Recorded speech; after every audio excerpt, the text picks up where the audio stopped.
இஸ்லாமியோட வந்து 6வது கடமையாக வந்து திமுகவுக்கு வாக்களிக்கிறது தான். அவங்க இடைத்தூதர் சொன்னால் கூட மாற்றிக்க மாட்டாங்க. சீமான் சொல்லியிருக்காரு. யாரு? சீமான் சொல்லியிருக்காரு. அதாவது இஸ்லாமியரோட 6வது கடமையாக திமுகவுக்கு வாக்களிக்கிறது தான் இருக்காங்க. இடைத்தூதர் சொன்னால் கூட அவங்க மாற்றிக்க மாட்டாங்க. அது மகிழ்ச்சியான விஷயம் தானே. இஸ்லாமியர்கள் அந்த அளவுக்கு திமுக கூட்டணியை நம்புகிறார்கள். திமுக கூட்டணி சிறுபான்மையினரின் பாதுகாப்பு அரணாக இருக்கிறது. அதனால் இஸ்லாமியர், கிறித்தவர் உள்ளிட்ட சிறுபான்மையினர் தொடர்ந்து இந்த கூட்டணிக்கு வாக்களித்து வருகிறார்கள். 2019, 2021, 2024 ஆகிய 3 பொதுத் தேர்தல்களிலும் இந்த கூட்டணி வெற்றி பெறுவதற்கு சிறுபான்மை சமூகத்தினரின் வாக்குகளும் மிக முக்கியமானவை என்பதை அந்த முடிவுகள் நமக்கு உணர்த்தி இருக்கின்றன. அதை அவர் திரும்ப சொல்லியிருக்கிறார். ஆதங்கத்தில் சொன்னாலும் கூட உண்மையை சொல்லியிருக்கிறார். இல்லை, அந்த அந்த வார்த்தைகளில் விடுதலை சிறுத்தைகளையும் நினச்சிருக்காரு. விடுதலை சிறுத்தைகளுக்கும் ஓட்டு போட மாட்டாங்க அப்படின்னு சொல்லியிருக்காரு. அது அவருடைய கருத்து. இஸ்லாமியர்கள், சிறுபான்மையினர் விடுதலை சிறுத்தைகளுக்கு ஆதரவாக இருக்கிறார்கள், வாக்களித்து வருகிறார்கள் என்று நான் பெரிதும் நம்புகிறேன்.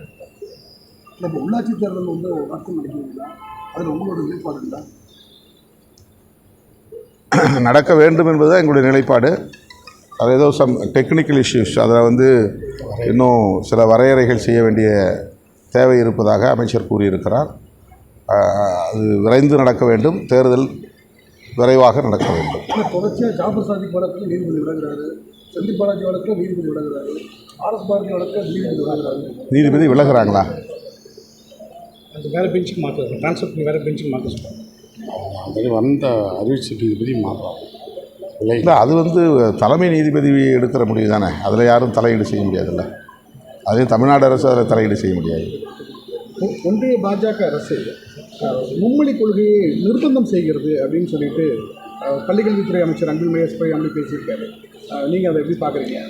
அவர் வந்து டெல்லிக்கு வந்திருந்தப்ப கல்வித்துறை அமைச்சரை சந்தித்த போது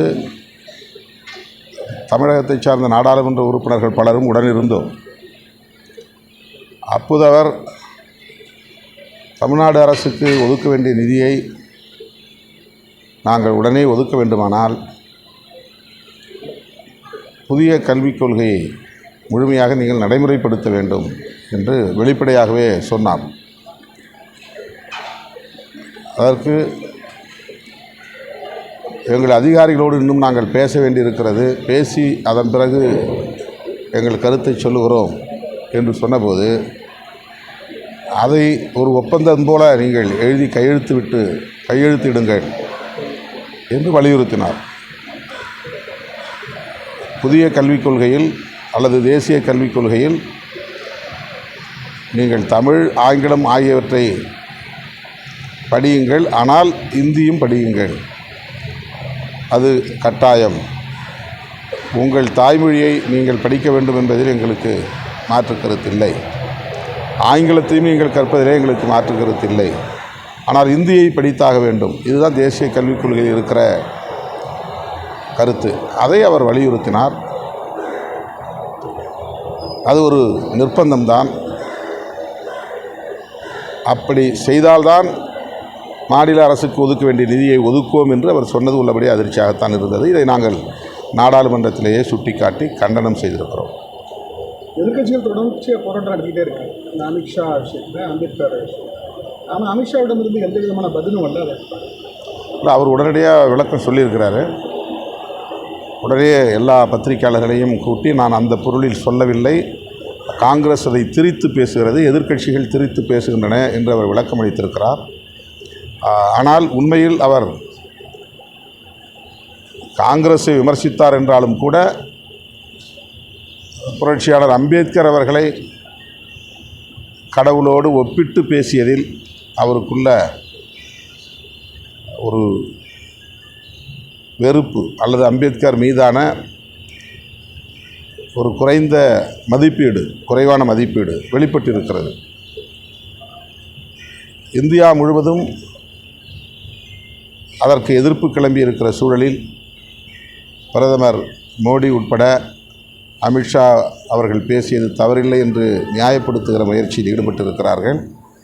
எக்ஸ் தளத்திலே அவற்றை முழுமையாக வெளியேற்ற வேண்டும், அதாவது நீக்க வேண்டும், அந்த பதிவுகளை முற்றாக நீக்க வேண்டும் என்றெல்லாம் அரசின் சார்பிலேயே வேண்டுகோள் விடுத்திருக்கிறார்கள். ஆனால் அந்த நிறுவனம் அதற்கு மறுப்பு தெரிவித்திருப்பதாகவும் தகவல்கள் கூறுகின்றன. அம்பேத்கர் அவர்களை காங்கிரஸ் கட்சி தோற்கடித்தது என்று திரும்ப திரும்ப பாரதிய ஜனதா கட்சியை சார்ந்தவர்களும் RSS அமைப்புகளை சார்ந்தவர்களும் சொல்லுகிறார்கள். ஆனால் உண்மையில் அம்பேத்கர் அவர்களே அது குறித்து பேசிய குறிப்புகள் இருக்கின்றன. திமுக தலைமை மீது ஏதாவது கூட்டணி கட்சியினருக்கு அதிர்ச்சி இருக்கா? விடுதலை சிறுத்தைகளுக்கு இல்லை. பாதகம் செய்பவரை கண்டால் நாம் பயங்கொள்ளலாகாது பாப்பா, மோதி மிதித்து விடு பாப்பா, அவர் முகத்தில் உமிழ்ந்து விடு பாப்பா. அண்மை செய்திகளை உடனுக்குடன் தெரிந்து கொள்ள இணைந்திருங்கள் இயம்நாடு தொலைக்காட்சியுடன்.